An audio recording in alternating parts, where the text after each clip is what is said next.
Ethics and Anti-Corruption Commission has now written to the IEBC seeking to have 241 politicians blacklisted over integrity questions. The EACC wants the politicians barred from contesting in the August general election owing to various questions around them ranging from impeachment to alleged involvement in corruption. Brian Obuya will be bringing us that story shortly. But meanwhile, hopes of a reconciliation between President Uhuru Kenyatta and his deputy William Ruto seem to be dwindling as the president chose to ignore Ruto during the Madaraka Day celebrations.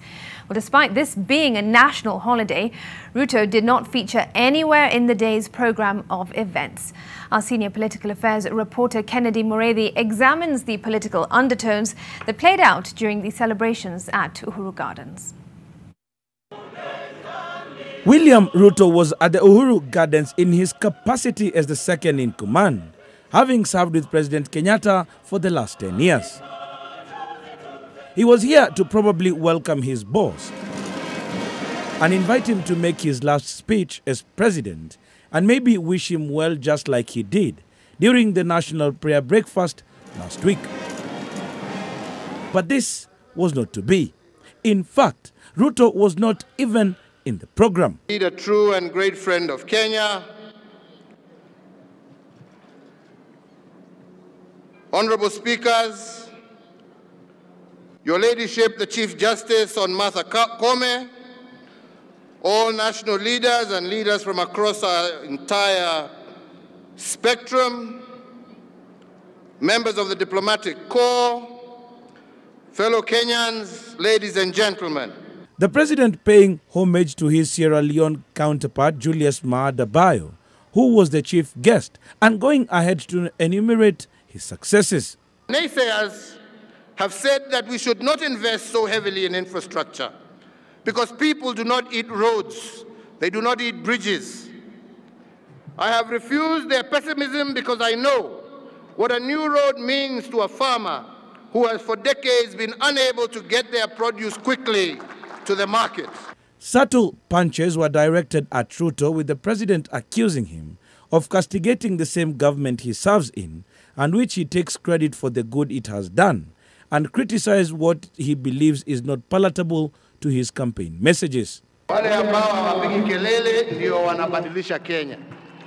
president crediting the handshake for providing a conducive environment for the implementation of government projects. During our first term, we built slightly over 3,000 kilometers of tarmac road. But the second term, we have completed close to 8,000 kilometers and over 6,600 kilometers of tarmac road are currently ongoing. And all of this, I strongly believe, has happened because of the political stability that we achieved because of the handshake. From the handshake, which seems to have been the genesis of his fallout with his deputy, the president hinting at his support for Azimio la Umoja One Kenya Party by low-key endorsing the running mate, Martha Karua. Going further, in August of this year, if it is the wish of the Kenyan electorate, we have a chance of electing a woman and shattering the glass ceiling by assuming the second highest office in the Republic of Kenya. Uhuru dedicated about 5 minutes of his speech to extol his government for uplifting women while rooting for their leadership. I have had the pleasure of working with 11 women in my cabinet at different times and in different capacities.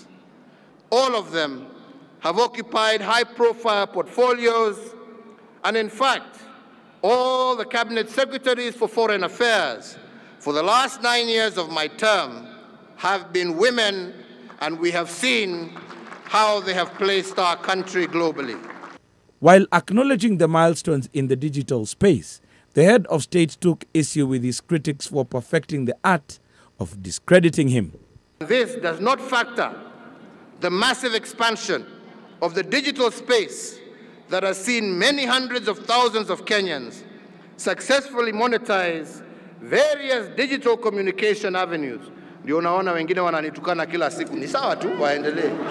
President Uhuru Kenyatta, in acknowledging that this is his last national event, has called on Kenyans to make wise decisions as they move to the ballot in August.